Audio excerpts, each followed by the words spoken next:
You. The president of the United States is in South Korea right now, had a meeting with the Russian leader Medvedev, and he was heard with an open mic. It's always dangerous for these politicians or leaders to be talking near an open mic. He was heard saying this to Medvedev, the Russian president. Listen to this.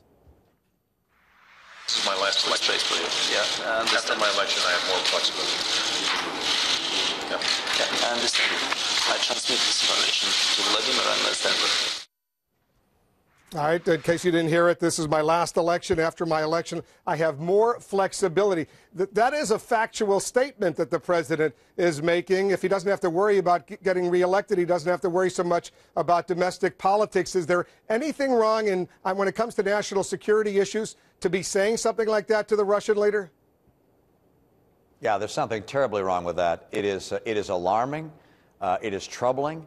The agreement that the president put in place with regards to nuclear weapons is one which I find very, very troubling already.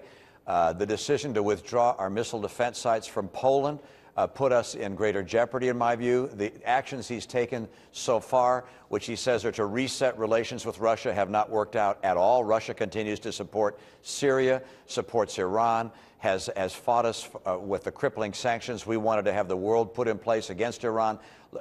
Russia is not a friendly character on the world stage, and for this president to be looking for greater flexibility where he doesn't have to answer to the American people in his relations with Russia is very, very troubling, very alarming.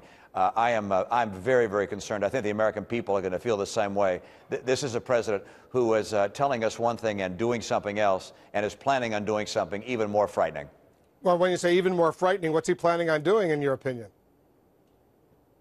Well, my guess is it has to do either with nuclear arms discussions, or it has to do with missile defense sites. What he did both on nuclear weaponry already in the New START treaty, as well as his decision to withdraw missile defense sites from Poland and then reduce our missile defense sites in Alaska from the original plan. I mean, these are very unfortunate developments. And if he's planning on doing more and suggest to Russia that he has things he's willing to do with them, he's not willing to tell the American people. This is to Russia. This is, without question, our #1 geopolitical foe. They fight every cause for the world's worst actors. The idea that he has some more flexibility in mind for Russia is very, very troubling indeed. Well, you think Russia's a bigger foe right now than, let's say, Iran or China or North Korea? Is that what you're suggesting, Governor?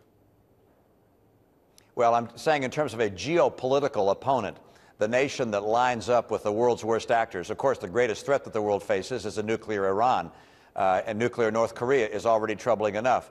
But when these terrible actors pursue their course in the world, and we go to the United Nations looking for ways to stop them, when Assad, for instance, is murdering his own people, we go to the United Nations, and who is it that always stands up for the world's worst actors? It is always Russia, typically with China alongside.